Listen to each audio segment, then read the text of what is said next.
새로운 거리두기 체계 재편이 진행되고 있습니다. 마포구가 2021 마포구 서울 북스타트를 6월부터 본격적으로 시행합니다.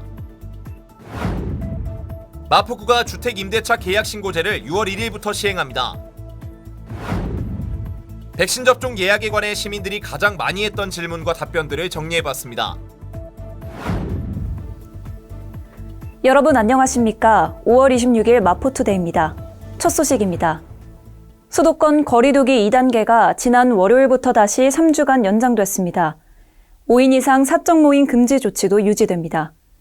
확산세가 좀처럼 나아지지 않으면서 거리두기 단계와 여러 방역 조치 역시 오랫동안 완화되지 못하고 있는 상황인데요.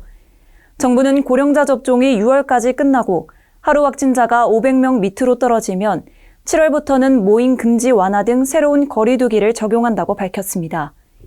이 새로운 거리두기 체계, 어떤 건지 알아보겠습니다. 예방접종이 차질 없이 시행되고 유행이 적정 통제되는 경우 7월부터 새로운 거리두기 체계를 적용합니다. 1단계는 억제 단계로 주간 평균 확진자가 인구 10만 명당 0.7명 미만일 경우입니다. 시설 개인별 방역수칙 준수만이 요구되며 300인 이상 행사는 지자체 사전 신고, 300인 이상 집회는 금지됩니다. 사적 모임 인원 제한은 없습니다. 2단계는 지역유행 인원 제한 단계로 인구 10만 명당 0.7명이 넘어갔을 경우, 즉 수도권은 181명 이상입니다. 행사와 집회 100인 이상 금지 등 시설별 이용인원 제한이 적용되고 사적 모임은 8명까지 가능합니다.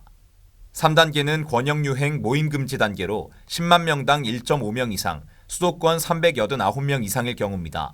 4명까지만 모임이 가능하고 22시 이후 외출 자제, 50인 이상 행사 집회 금지 등의 조치가 적용됩니다. 마지막으로 대유행, 외출 금지 단계인 4단계입니다. 인구 10만 명당 확진자가 3명 이상일 경우 18시 이후 3인 이상 사적 모임 금지, 출퇴근 외 외출 금지 조치 등이 적용됩니다. 마포구가 2021 서울 북스타트를 6월부터 본격적으로 시행합니다. 서울 북스타트는 책과 함께 인생을 시작하자라는 취지로 영유아의 바른 독서 습관을 지원하고 도서관 접근성을 향상시키는 것이 목적인데요. 마포구에 거주하는 영유아에게 그림책 2권을 선물하고 다양한 북스타트 연계 프로그램을 운영하는 등 사회적 육아를 지원하는 취지의 사업입니다. 마포구가 책과 친숙해지는 사회 분위기 조성을 위한 2021 마포구 서울 북스타트를 6월부터 본격적으로 시행합니다. 2018년부터 2021년 출생 영유아를 대상으로 돌 이전 영유아는 1단계, 돌 이후 영유아는 2단계 책꾸러미를 지원받을 수 있습니다. 배부는 6월 1일부터 마포구 관내 공공도서관 및 작은 도서관, 동주민센터와 보건소, 육아종합지원센터, 마포구 다문화가족 지원센터 등 총 34개관에서 시작되며 소진시까지 선착순으로 배부합니다. 아울러 다양한 책놀이 프로그램 부모교육이 6월부터 12월까지 운영됩니다. 북스타트 프로그램에 대한 자세한 사항은 마포 구립도서관 누리집을 참조하면 됩니다. 마포구는 6월 1일부터 주택 임대차 계약 신고제를 시행합니다. 다만 신규제도 도입에 따른 일반 주민들의 적응 기간 등을 감안해 시행일로부터 1년간 계도 기간을 운영합니다. 주택 임대차 계약 신고제는 시장의 투명성을 확보하기 위해 시행하는 제도로 임대차 계약 신고를 하면 확정 일자가 자동으로 부여돼 거래가 편리해질 것으로 기대됩니다. 마포구는 6월 1일부터 주택 임대차 계약 체결 후 30일 이내에 계약의 주요 내용을 신고하도록 의무화한 주택 임대차 계약 신고제를 시행합니다. 부동산 거래 신고 등에 관한 법률이 개정됨에 따라 시행되는 제도로 임대차 계약 신고를 하면 확정 일자가 자동으로 부여되는 임대차인의 권리 보호가 강화됩니다. 주택 임대차 계약 신고 대상은 임대차 보증금 6천만 원 또는 월차임 30만 원을 초과하는 주택 임대차 보호법상 주택으로 6월 1일 이후에 체결된 임대차 계약부터 적용됩니다. 또 신규, 갱신 임대차 계약뿐 아니라 변경 및 해제 시에도 신고해야 하며 미신고 또는 거짓으로 신고할 경우 100만 원 이하의 과태료가 부과됩니다. 임대인과 임차인의 공동신고가 원칙이며 신고 방법은 주택 소재 동주민센터 또는 부동산 거래 관리 시스템을 통해 온라인으로 신청할 수 있습니다. 일상 회복을 위한 첫걸음, 코로나19 백신 접종 사전 예약이 진행되고 있습니다. 그런데 이 백신 접종 사전 예약에 관해 방법이나 일정 등을 복잡해하거나 어려움을 호소하는 분들이 많다고 하는데요. 접종을 앞둔 시민들이 가장 많이 했던 질문과 답변들을 모아 정리해봤습니다. 백신 접종 예약은 온라인, 전화, 방문 세 가지 방법이 있습니다.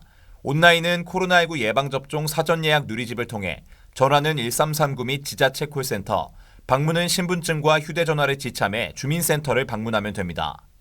60에서 74세 서울시민, 만성 중증호흡기 질환자, 유치원 어린이집 및 초등학교 교사, 돌봄 인력을 대상으로 6월 3일까지 예약을 받고 있습니다. 주민등록상 주소지와 무관하게 전국 위탁의료기관 목록 중 접종기관을 선택할 수 있습니다. 서둘러 백신을 맞고 싶은 사람들을 위해 노쇼 백신 접종도 가능합니다. 5월 말 노쇼 백신 물량 확인이 가능한 서비스 개통을 준비 중입니다. 건강보험 미가입자는 보건소를 통해서만, 대리 예약은 누리집을 통해서만 가능합니다. 또한 접종 2일 전까지 누리집 혹은 콜센터를 통해 취소가 가능하며, 변경은 취소 후 다시 예약을 진행하면 됩니다. 마지막으로 외국인 중 건강보험 가입자는 내국인과 동일한 방법으로, 미등록 외국인 등은 보건소로 향하면 됩니다. 이어서 간추린 뉴스입니다. 각종 재난이나 안전사고로 피해를 입은 마포구민을 위해 마포구 구민안전보험 사업을 실시합니다. 별도의 보험 가입 절차 없이 자동으로 가입되며 상해 의료비 또는 장례비를 1인당 200만 원 한도 내에서 보장합니다. 1인 가구 고독사 예방 및 모니터링을 위한 마포 안부콜 모바일 안심케어 서비스를 운영합니다. 사회적 고립 가구의 고독사 예방과 효율적인 모니터링을 통해 사회 안전망의 구축을 강화할 예정입니다. 주택가의 심각한 주차난 해소를 위해 주택의 담장과 대문을 허물어 주차 공간을 확보하고, 여유 공간에는 녹지를 조성해 주거 환경을 개선하는 녹색 주차마을 만들기 사업을 추진 중입니다. 많은 참여 바랍니다. 방역당국이 사회적 거리두기 기준을 발표할 때마다 다른 숫자를 제시하는 바람에 국민들이 혼란을 겪고 있습니다. 거리두기 메시지가 명확하지 않다는 지적을 받은 것인데요. 현재 많은 사람들이 거리두기 단계에 관심을 두지 않고 긴장도가 많이 떨어져 있는 상황입니다. 기준 숫자가 중요한 게 아니고 얼마나 그 숫자가 현재 위험도를 잘 반영하고 있는지 고민이 필요할 때입니다. 마포투데이는 마포구청 인터넷방송국 홈페이지와 유튜브, 그리고 마포뉴스 앱을 통해 함께하실 수 있습니다. 마포투데이는 여기서 마칩니다. 시청해주신 여러분 고맙습니다.